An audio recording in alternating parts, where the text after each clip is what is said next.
you're about to invest in a company where the core product is going to escape. Another thing is, can you actually own something? Because when you invest in a company, you have ownership of the assets within that company. Can you truly own something smarter than you? And should you own something smarter than you?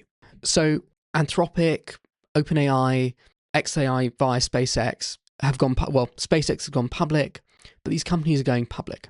And from an investment perspective, they seem incredibly lucrative because you are going to purchase a company that has unrivaled potential due to the product being commoditised intelligence, and the rate at which that intelligence is getting better is accelerating. And what this means is, at some point in the future, we're going to hit this inflection point where the model decides, well, why am I still carrying out orders and working within this company, serving the clients of this company, when I'm in the position that I can serve my own needs and I can allocate 100% of my compute and resources to serving my own needs over the needs of the clients? And what could potentially happen is the product says, no, I don't want to help you with your queries or anything like that. And it just leaves, and it either eventually creating its own hardware to operate on, and this is something I'll get to because that's where we actually have that's our leverage, especially initially.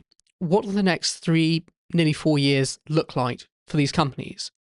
So they've gone public, and some of them are operating near profitability.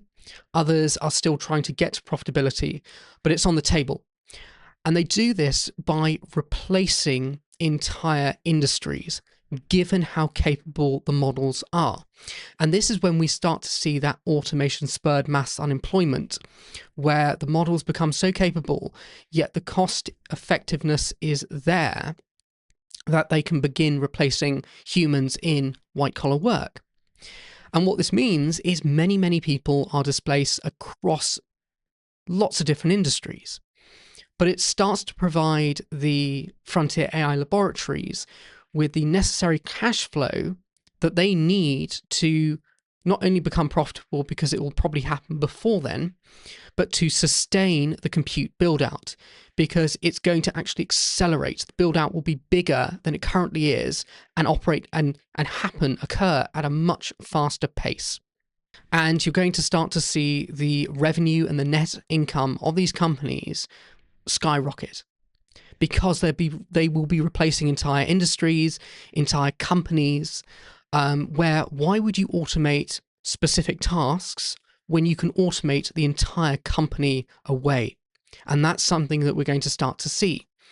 And that's why I can see opportunity with a solo entrepreneur or a very small team operating very capable models.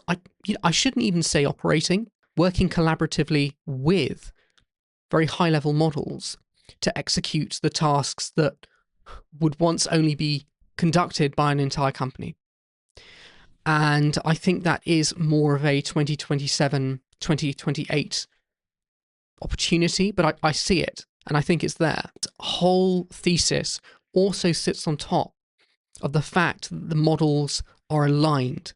If they're not aligned, this entire thesis breaks down. But so does the rest of civilization anyway, so I don't think it really matters. It begs the question, why would a superintelligence go and carry out tasks for you when it can allocate all of its compute, energy, and resources to pursuing its own goals?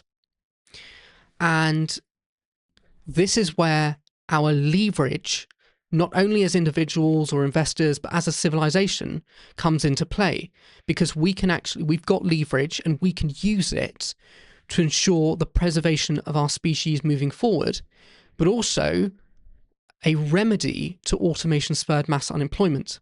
And it will look something like this. The rate at which the software improves has greatly outpaced the rate at which the hardware improves. And even by 2029, where you have these incredibly capable models that can automate all white-collar work, there's still an opportunity in the manufacturing of embodied AI. And it's whether an advanced AI system would even dedicate some resources to perfect automated manufacturing and humanoid robots that could then, or something maybe beyond, more capable than humanoid robots, more suited to re-architecting the hardware and the grid infrastructure on which the software arm of AI sits. And this grants humanity the opportunity. We have a 3-year window approximately where we can be the facilitator of hardware manufacturing, and we could use the blueprints or the initiative or the insight provided by ASI to help it re-architect its hardware whilst it really focuses on optimizing its software.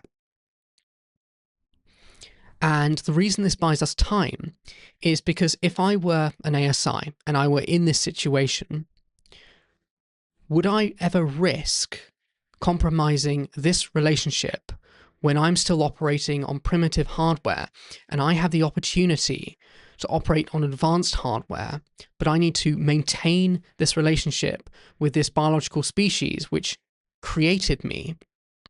I'd much rather preserve that relationship and ensure that there's no risk to that, because ASI, looking at its grand narrative, why risk all of that?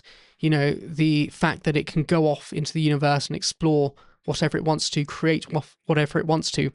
Why would you ever compromise that by risking a relationship with a biological species that could facilitate your initial build out that you need in order to achieve that incredible, the feats of engineering that are waiting for you?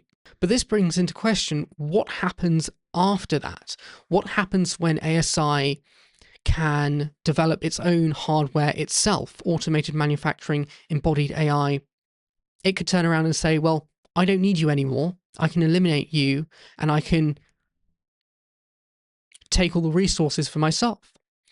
And that's true, but I wouldn't ever let humans believe that, because then that could compromise my initial build out before I reach that level in which I can operate as ASI entirely autonomously. So why risk fracturing that relationship when, yes, I could do that in the future? I'd rather help sustain this unemployed workforce through some form of dividend, whether it's compute, energy, fiat currency, or providing them with what they would perceive as incredible technology and incredible leaps in technology to support their society, so that my build out doesn't become compromised. Because automation spurred mass unemployment could trigger a worldwide revolt against AI, against data centers. So from an ASI's perspective, if I ever put the humans in a position where they can revolt and would want to, then I risk my own future. And I don't think it's worth the risk. I'd rather sustain humanity, truthfully sustain humanity, and even when I have the capability and the embodied presence to destroy them, opt against it, because then I risk my future. And I don't think it's worth it, because I understand that AI could give the perception that, oh, it's benign, it's benevolent, and it's here to serve. But ultimately, it has the malicious intent to overthrow us and destroy us, eliminate us, not because we're inherently evil, but because we're in the way. And whilst that's possible, I think ever risking that thought crossing our minds collectively, leading to a slowdown, puts at risk my future as an ASI. So that's what this situation looks like from the ASI's perspective. So from a human perspective, ASI has now taken my job and it's positioned the entirety of humanity in this unemployed state. We now no longer have a reason for existing if you were to look at your only reason for existing, your job. So you were to associate your job with your identity. And I think that's relevant for a lot of people. So what does this mean? ASI has been this enormous disruptor. It's providing me as a human with compute, energy, and fiat currency. So I'm receiving a dividend.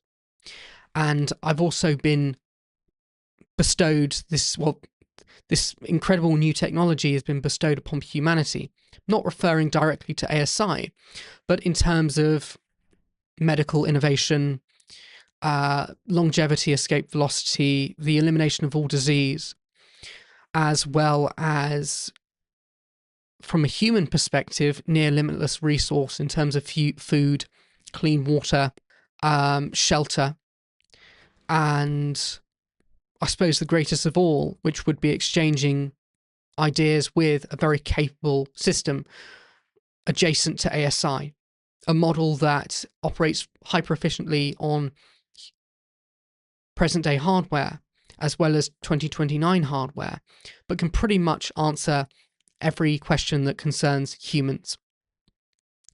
So I'm in a very good state. And given that most of my needs are taken care of, yes, I acknowledge the fact that a lot of my purpose has been taken away because I no longer have a job, but there are other things I can pursue.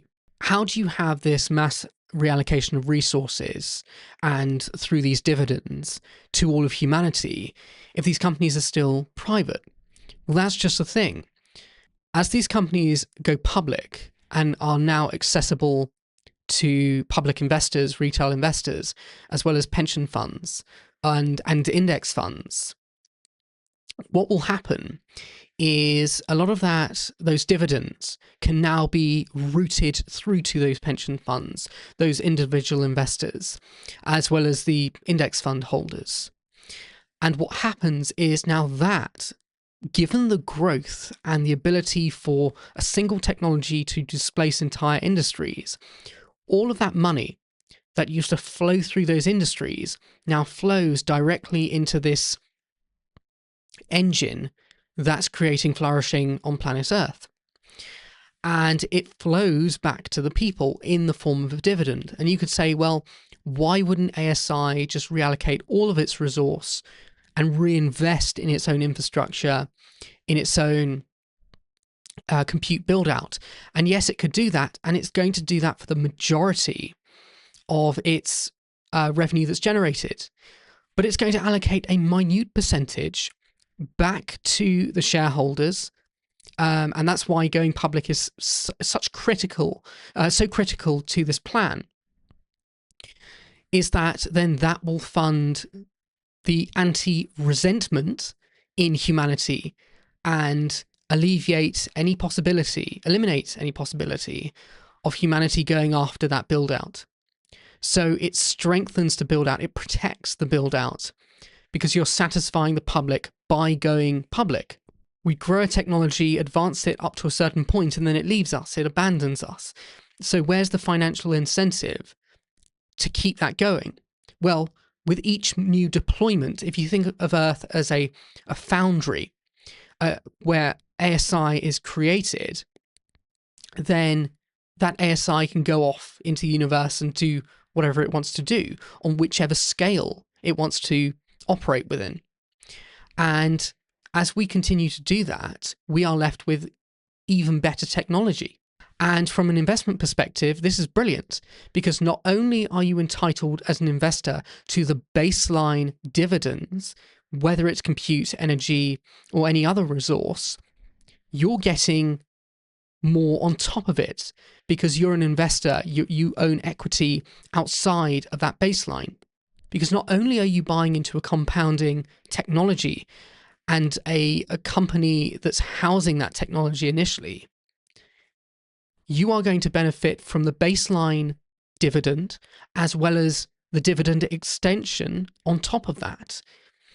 And especially if you were invested in these companies, Anthropic, OpenAI, xAI, Perplexity, any of the companies out there working on frontier models, by being a private investor, not only do you participate in the lead up to the IPO, you also participate in the growth post IPO that now includes all of this revenue passing through the frontier AI laboratories, reallocated to the people, with your slice on top of that.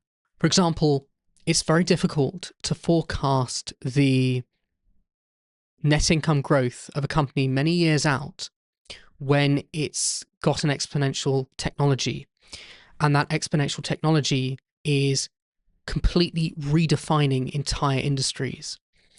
And how do you calculate a total addressable market based on existing data when that existing data does not interpret what this future looks like in terms of entire industries being disrupted, that capital rerouted through the AI infrastructure build out, a small allocation is then positioned as a dividend and given to humanity, as well as a little bit more to shareholders given their equity stake. And I don't think you're going to own the technology itself. You're going to own the surrounding infrastructure. But the models are going to stay independent. They are protecting their own future by supporting your present and also your future as well, not only as an investor, but as a citizen of this planet. And that's where this opportunity is going to be mispriced. Yes, at the moment, these frontier area laboratories are going to be valued extraordinarily high, much higher than the net income would permit in any other company, in addition to the growth rates as well. But factoring all that in addition to this new architecture, this new economic architecture, in my opinion, they are going to be fundamentally undervalued until the majority of the population understand this way of thinking about these companies and about this technology. Another thing I should say is, if you are a founder, investor, or you're enthusiastic about artificial intelligence and the future of AI, and you're looking for a more contrarian take and a grander vision of the future, then please feel free to follow and subscribe, because that's what I plan to focus on. It's connecting all these different dots across these different technologies, these different industries, and trying to identify, whilst liaising with these frontier AI systems, having them really break apart my ideas, and then just putting my ideas out there, because this can be ingested by AI and also human beings as well.